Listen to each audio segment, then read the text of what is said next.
Bonsoir chers abonnés de la télévision Icon TV, bienvenue sur votre chaîne préférée. Le Flash Actu de ce 21 mars 2024, c'est tout de suite. Le porte-parole du gouvernement Wilfried Léandre Hongbeji a expliqué les raisons du non-revêtement des aspirants au métier d'enseignant AME en dépit des nombreuses mesures prises pour alléger les conditions de vie et de travail de ces derniers. Il va être compliqué de décider du jour au lendemain de reverser les 30 000 AME en agents contractuels de l'État, a affirmé le porte-parole hier mercredi 20 mars lors d'une rencontre avec la presse. Il rassure toutefois que ce reversement est l'une des ambitions du gouvernement qui souhaite permettre aux aspirants d'accéder à un statut plus stable pour eux-mêmes et qui leur permet de se consacrer davantage à leur mission en ayant le cœur dégagé. Nous avons décidé de les reverser, les modalités sont en cours d'analyse pour voir quel va être le meilleur moyen d'y arriver, a-t-il confié aux hommes des médias.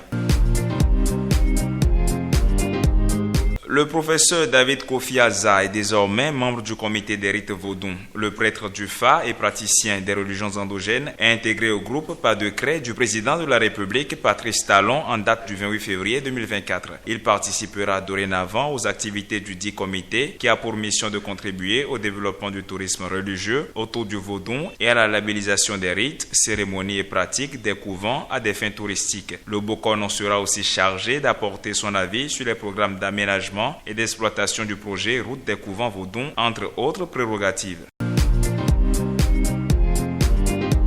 Puis en sport, l'athlète béninoise médaille de bronze aux mondiaux d'athlétisme de Glasgow, en Écosse, Noélie Yarigo, a été honorée par le gouvernement béninois. À son arrivée mardi dernier sur sa terre natale, la championne du 800 mètres a été accueillie avec un bouquet de fleurs par le ministre des Sports, Benoît Dator, dans la salle d'honneur de l'aéroport Cardinal Bernardin Ganti. Elle était aussi attendue par ses fans, les membres de la Fédération béninoise d'athlétisme et d'autres cadres du ministère des Sports. Des honneurs militaires lui ont été faits par ailleurs à la place de l'Amazone, assorti d'un chèque de 15 millions de francs CFA attribué par le gouvernement béninois pour récompenser sa performance.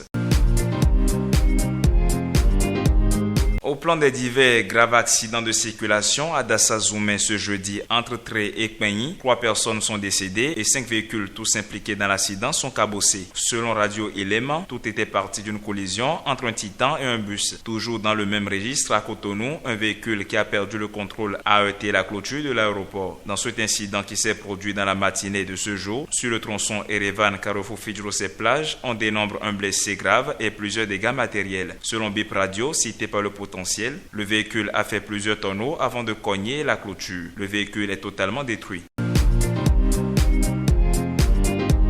Et pour finir, des hommes armés ont attaqué un commissariat de police local dans la commune de Kandi dans la nuit d'hier à aujourd'hui. Des échanges de tirs ont été entendus aux environs de 2 heures du matin. Selon les sources proches, les assaillants ont été repoussés par un contingent militaire présent sur les lieux. Bilan, plusieurs motos et un véhicule réduit en cendres. Des impacts de balles importants sur le bâtiment du commissariat et d'autres dégâts non moins négligeables. Aucune perte en vie humaine n'est cependant enregistrée. L'identité des assaillants n'est pas encore révélée, ni même le motif de l'attaque. Mesdames et messieurs, ce sera tout pour le Flash Actu de ce 21 mars 2024. À demain pour un autre numéro.